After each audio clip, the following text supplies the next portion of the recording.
خانہ کعبہ کو پہاڑوں میں کیوں تعمیر کیا گیا؟ بسم اللہ الرحمن الرحیم۔ السلام علیکم ورحمۃ اللہ وبرکاتہ۔ ایک اور نئی ویڈیو کے ساتھ آپ کا اپنا میزبان قادر بخش کلہوڑو آپ کی خدمت میں حاضر ہے۔ یقیناً تمام تعریفیں اللہ کے لیے ہیں، ہم اس کی تعریف بیان کرتے ہیں اور اسی سے مدد کے طلبگار ہیں۔ میں گواہی دیتا ہوں کہ اللہ کے سوا کوئی معبود برحق نہیں۔ ناظرین، اس دنیا میں کوئی ایسی جگہ نہیں ہے جو خانہ کعبہ کی طرح مقدس اور مرکزی حیثیت رکھتی ہو۔ یہ مقام سعودی عرب میں وادی حجاز میں واقع ہے۔ روزانہ ہزاروں افراد 24 گھنٹے خانہ کعبہ کا طواف کرتے ہیں۔ خانہ کعبہ کی مقدس تصاویر لاکھوں گھروں کی زینت ہیں اور کروڑوں مسلمان اس مقام کو اپنا قبلہ تسلیم کرتے ہوئے اس کی جانب رخ کر کے 5 وقت کی نماز ادا کرتے ہیں۔ خانہ کعبہ اپنی تعمیر کی وجہ سے تاریخ کے آئینے میں انتہائی خاص مقام کا حامل ہے۔ آج کی اس ویڈیو میں ہم خانہ کعبہ کے متعلق چند ایسے حقائق پیش کریں گے جن سے بہت کم لوگ واقف ہیں۔ ہم آپ کو بتائیں گے کہ خانہ کعبہ کی تعمیر کب ہوئی، خانہ کعبہ کی جگہ پر پہلے کیا تھا اور اسی جگہ پر خانہ کعبہ تعمیر کیوں کیا گیا۔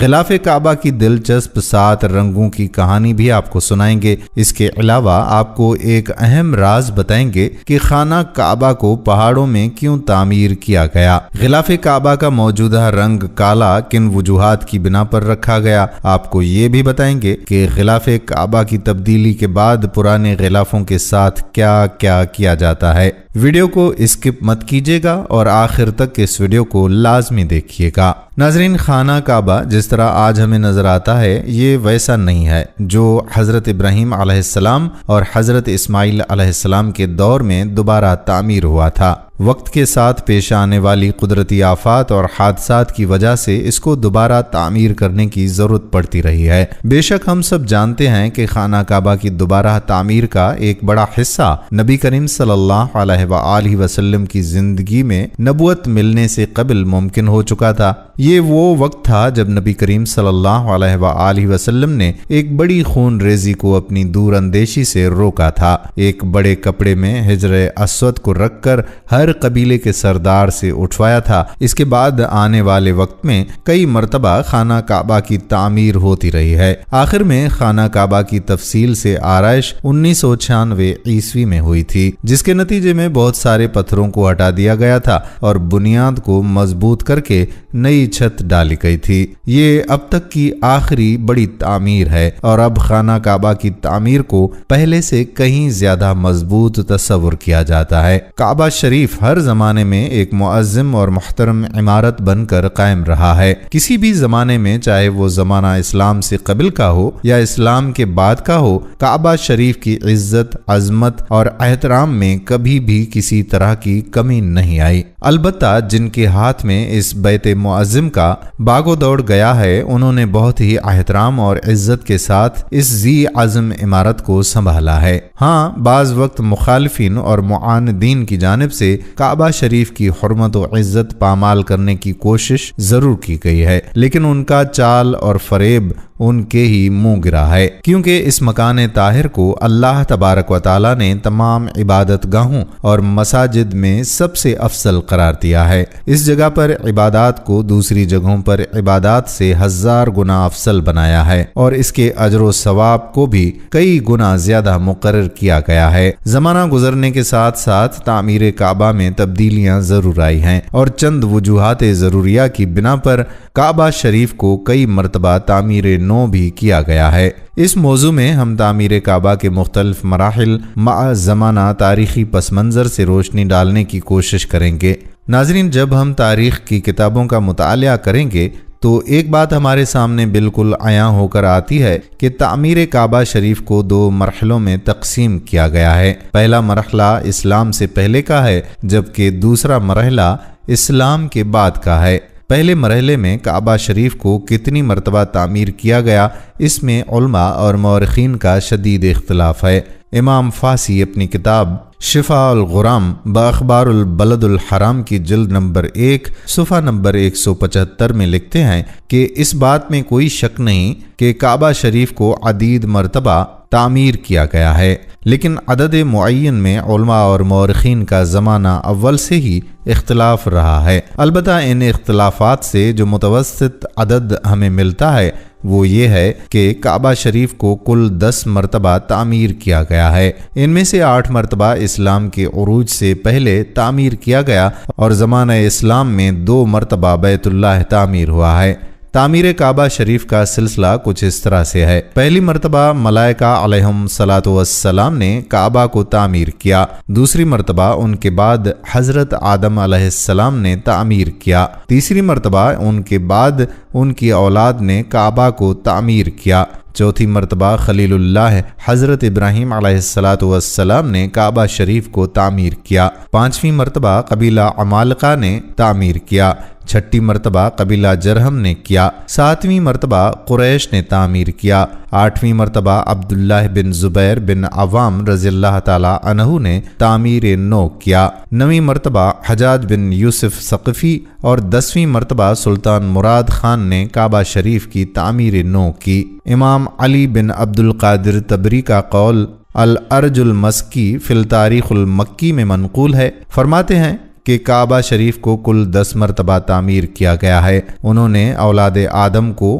والد کے ساتھ ہی شمار کیا ہے اور آخر میں عثمانی خلافت کے سلطان مراد خان کو گنتے ہیں کہ انہوں نے بھی کعبہ شریف کی تعمیر کی ہے۔ ناظرین، خانہ کعبہ جو کہ پوری دنیا میں سب مسلمانوں کا قبلہ ہے اور دنیا کی پہلی مسجد مسجد حرام کے وسط میں واقع ہے۔ مسجد حرام کی خصوصیت یہ ہے کہ اللہ تبارک و تعالی نے اسے امن کا گہوارہ بنایا ہے اور اس میں ایک نماز پڑھنے کا ثواب 1,00,000 نماز پڑھنے کے برابر ہے۔ اللہ تعالیٰ نے خانہ کعبہ کی جگہ کو باقی زمین سے 1000 سال پہلے پیدا فرمایا۔ یہ خطہ پانی پر ایک جھاگ کی شکل میں تیر رہا تھا، پس اللہ تعالیٰ نے اس خطے کے نیچے زمین کو بچھا دیا۔ حضرت آدم علیہ السلام جب اللہ کے حکم سے زمین پر اترے تو آپ علیہ السلام پر وحشت طاری ہو گئی اور آپ علیہ السلام نے اللہ تعالیٰ سے دعا کی۔ اللہ تعالیٰ نے بیت المعمور کو زمین پر نازل کیا جو جنت میں یاقوت کا بنا ہوا تھا اور اس میں سبز زبرجد کے 2 دروازے تھے، ایک دروازہ مشرق کی طرف اور ایک دروازہ مغرب کی طرف لگا ہوا تھا۔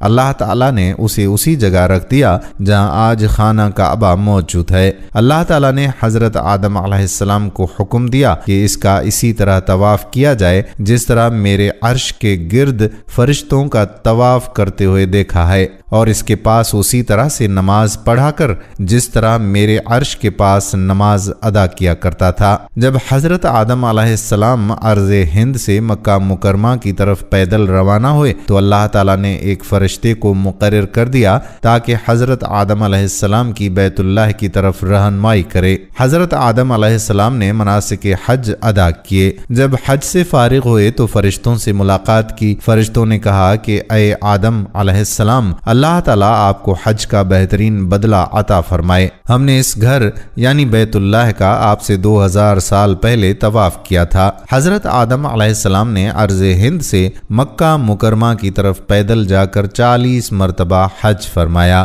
بیت المعمور طوفان نوح تک زمین پر ہی رہا، پھر اس کے بعد اللہ تعالیٰ نے اسے آسمان پر اٹھا لیا اور جبرائیل علیہ السلام کو حکم دیا کہ وہ حجر اسود کو جبل ابی قیس میں رکھ دیں تاکہ حجر اسود طوفان نوح سے محفوظ رہے۔ چنانچہ خانہ کعبہ یعنی بیت اللہ کی جگہ حضرت ابراہیم علیہ السلام کے زمانے تک خالی رہی۔ طوفان نوح علیہ السلام کے وقت جب خانہ کعبہ کی عمارت آسمان پر اٹھا لی گئی اور یہ جگہ ایک اونچے ٹیلے کی مانند رہ گئی، پھر اسی بنیاد پر حضرت ابراہیم علیہ السلام نے خانہ کعبہ کو تعمیر فرمایا۔ جب اللہ تعالیٰ نے ان کو حکم دیا کہ خانہ کعبہ کی تعمیر کرو، اس وقت تک حضرت اسماعیل علیہ السلام بھی پیدا ہو چکے تھے۔ حضرت ابراہیم علیہ السلام نے اللہ تعالیٰ سے سوال کیا کہ وہ اس جگہ کو واضح کر دے جہاں بیت اللہ کی تعمیر کی جائے۔ حضرت علی رضی اللہ تعالیٰ عنہ اور حضرت حسن رضی اللہ تعالیٰ عنہ سے مروی ہے